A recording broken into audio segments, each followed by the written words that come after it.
Shalom, mis queridos, mis amados hermanos, les saludo con la bendita paz de nuestro Señor Jesús. Hoy también nuestro maravilloso Dios nos ha convocado para este culto, porque Él nos ama, Él nos tiene su misericordia, Él nos quiere bendecir plenamente. Por eso vamos a iniciar este culto matutino con el corazón agradecido. Iniciamos entonces con una oración. Amado Dios, muchas gracias, porque bajo tu gracia tuvimos un buen descanso y una recuperación. Y bajo tu gracia y bendición estamos en esta primera hora en comunión contigo.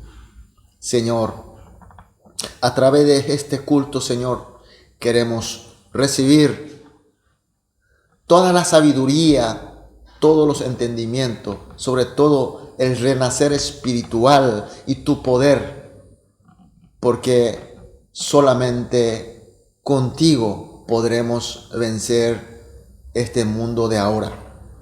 Solamente con tu gracia y tu bendición podemos lograr el ministerio que tú nos has dado.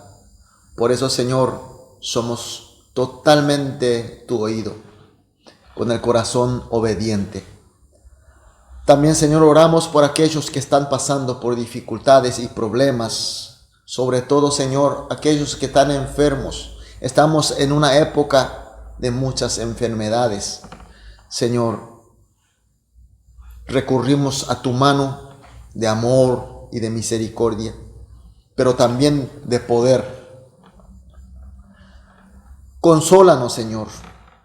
Líbranos, Señor. Sánanos, Señor. Que seamos potenciados, Señor, con tu poder. Así todos juntos, sin que ni uno se pierda. Juntos, como tu cuerpo, podamos caminar hacia la meta que tú nos das, Señor. Hacia la meta de la victoria. Por eso, Señor, dejamos totalmente en tus manos esta congregación, este culto, todo absolutamente, Señor. Y oramos en el nombre de Jesús. Amén.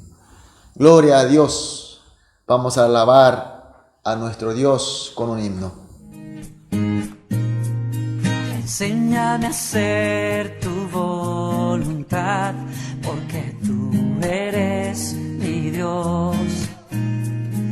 Enséñame a hacer tu voluntad, porque tú eres mi Dios.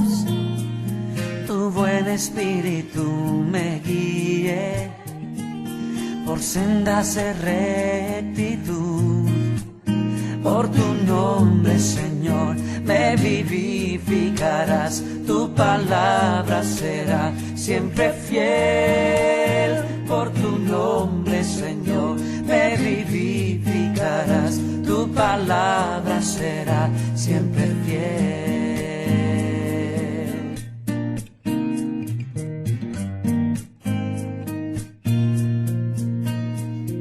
Enséñame a hacer tu voluntad, porque tú eres mi Dios.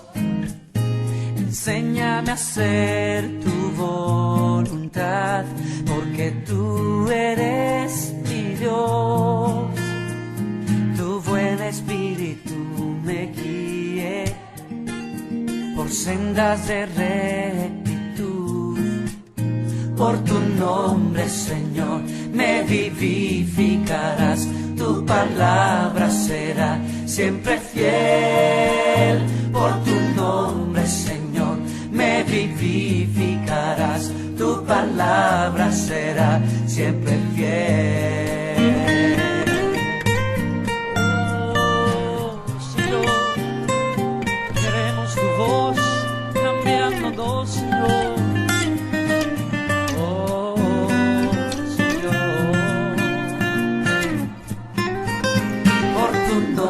Señor, me vivificarás. Tu palabra será siempre fiel. Por tu nombre, Señor, me vivificarás. Tu palabra será siempre fiel.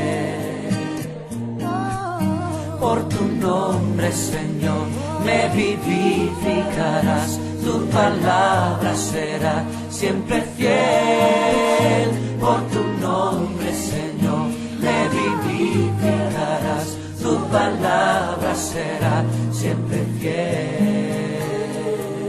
Siempre fiel. Amén. Gloria a Dios. Aleluya. Qué bueno es alabar a nuestro Dios.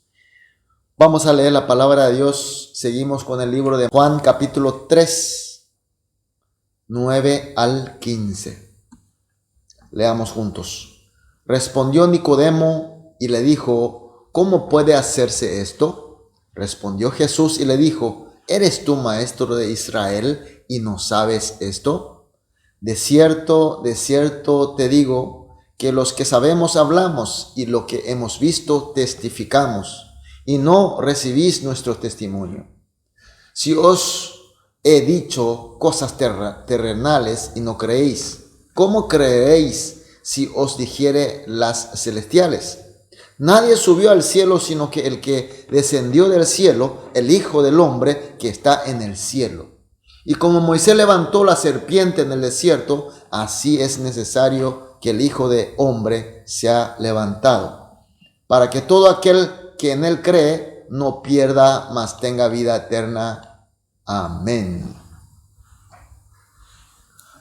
Bueno, estamos viendo sobre este hombre Nicodemo, que era fariseo y principal de los judíos. Vino a buscar a Jesús de noche y le confesó que Jesús es el enviado de Dios. De esta manera quería saber cómo sería el reino de Dios tan esperado por todos los judíos. Jesús, viendo todo, sabiendo todo, le responde que el reino de Dios es un reino de los muertos en cuanto al pecado y renacido por la gracia de salvación. Es decir, no será el reino como los de David y Salomón de esta tierra. No se trata de un reino del poder de esta tierra con sus castillos y con su gloria. Entonces, Nicodemo reacciona diciendo que en el versículo 9 dice: ¿cómo puede hacerse esto? Nicodemo vino a Jesús reconociendo que Él es Cristo, pero se dan cuenta que ahora está dudando de su palabra. Aún a pesar de reconociendo que Jesús es Cristo, pero su palabra él no podía creer del todo. ¿Por qué? Primera de Corintios capítulo 2 versículo 14 explica de esta manera: pero el hombre natural no percibe las cosas que son del Espíritu de Dios. El hombre natural, porque para él son locura y no las puede entender, porque se han de discernir espiritualmente.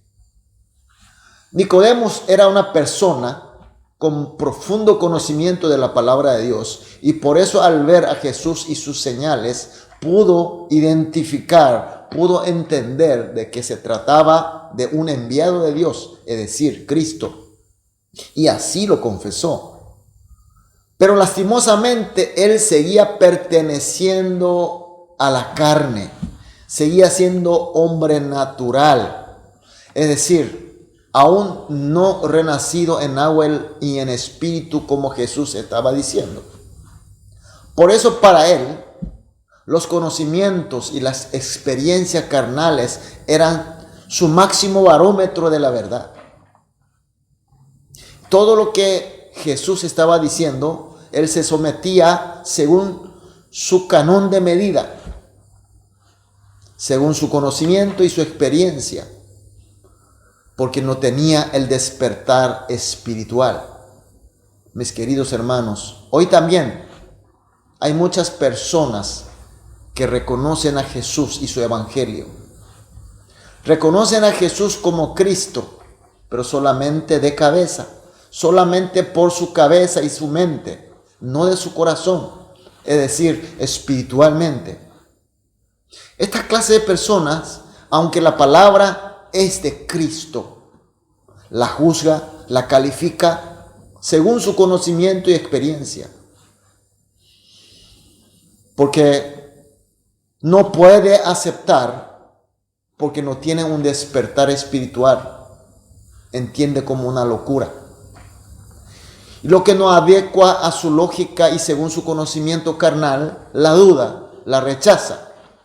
Así como Nicodemos ha dicho, dicen, ¿cómo pueden hacerse esto? No puede ser. Esto debe tener otro significado. Entonces Jesús le reprocha de esta manera en el versículo 10. ¿Eres tú maestro de Israel y no sabes esto? Aquí mucha atención que Jesús le está llamando maestro de Israel, porque tiene un significado. Nicodemo era alguien que ha tenido educación especial para ser principal y maestro del pueblo. Es decir, él era alguien elegido y llamado de Dios. Era alguien que ha sido favorecido con la gracia y bendición especial para una vocación, para un ministerio de Dios. No es una casualidad que él sea maestro. Jesús le está llamando, tú eres maestro de Israel. Pero sin embargo, él no ha tenido un despertar espiritual, que es la naturaleza de la gracia de Dios. Él solamente ha acumulado los conocimientos en su cabeza, en su memoria. Acumuló bastante de las leyes, de los ritos, de las tradiciones. Pero él no supo que todo lo que él acumuló en la cabeza tiene una luz que ilumina la corrupción del hombre natural. Que todo lo que él aprendió hay un mensaje. No escuchó la voz de Dios que está diciendo, es necesario arrepentir de los pecados. No entendió la voluntad de Dios. No entendió la vocación, el llamamiento y el ministerio de Dios hacia él. Por eso Jesús le estaba diciendo, tú eres maestro de Israel. Era especialmente favorecido con la bendición de Dios, pero no podía enseñar al pueblo de Israel con la verdad espiritual de la palabra, por supuesto. Solamente ofrecía el cascarón, la parte formal, los ritos. E insistía con eso. Por eso el Señor le reprochó esta necedad de Nicodemos y otro maestro como él y otros de los presentes del día de hoy. Y además le dice, yo vine del cielo y me iré al cielo como Cristo que soy. Vine a la tierra para levantar el reino de Dios, pero el reino de Dios que pertenece al cielo y no a la tierra, como la gente quería, como Nicodemo quería, como la gente de mayoría de aquel tiempo quería, o también hoy en día. Jesús le dice que levantará el reino de Dios, pero siendo levantado en la cruz. ¿Se da cuenta? Levantar el reino de Dios era levantar la cruz como la serpiente en el desierto, porque de esa manera Jesús podrá o puede ahora ofrecer el perdón y justificación para todos los pecadores. Y así los que creemos en Él tendremos la vida eterna para integrar el reino de Dios. Mis queridos hermanos, hoy también muchos de nosotros reconocemos que Jesús es Cristo y muchos de nosotros somos llamados y privilegiados con la gracia de Dios. Pero la pregunta es, ¿creemos y obedecemos la palabra de Cristo como la verdadera palabra de Dios? ¿Somos realmente renacidos en espíritu y pertenecemos en espíritu y buscamos el reino de Dios que pertenece al cielo? ¿O decimos como Nicodemos, ¿cómo puede hacerse esto? dudando de Cristo, dudando de su poder, dudando de renacimiento. Por tanto, mis queridos hermanos, esta mañana vamos a orar con 3 motivos, como siempre hacemos. En primer lugar, vamos a orar así juntos: que con el poder de Cristo seamos renacidos como perteneciente al Espíritu de Dios. Y segundo lugar, como perteneciente en el Espíritu, creamos y obedezcamos a la palabra de Cristo como la verdadera de Dios. Y por último, como renacido en Cristo, prediquemos y vivamos el reino de Dios y su evangelio. Y así oramos juntos y luego seguiremos orando individualmente. Después de las oraciones, iniciamos la actividad del día. Vamos a orar. Amado Dios, muchas gracias por tu palabra. Muchas gracias por tu Espíritu que nos hace despertar, que nos hace renacer y ver tu verdad y escuchar tu voz, Señor. Señor, pedimos con todo el corazón que toda la congregación, sin faltar nadie, que con tu poder seamos todos renacidos como perteneciente en el Espíritu de Dios. Y como perteneciente en el Espíritu, también, Señor, tengamos fe y obedezcamos a tu palabra. Y como renacido en Cristo, Señor, que salgamos a este mundo a predicar y ser ejemplo y mostrar con la vida, siendo testimonio del reino de Dios y de tu evangelio. Oramos en el nombre de Jesús. Amén.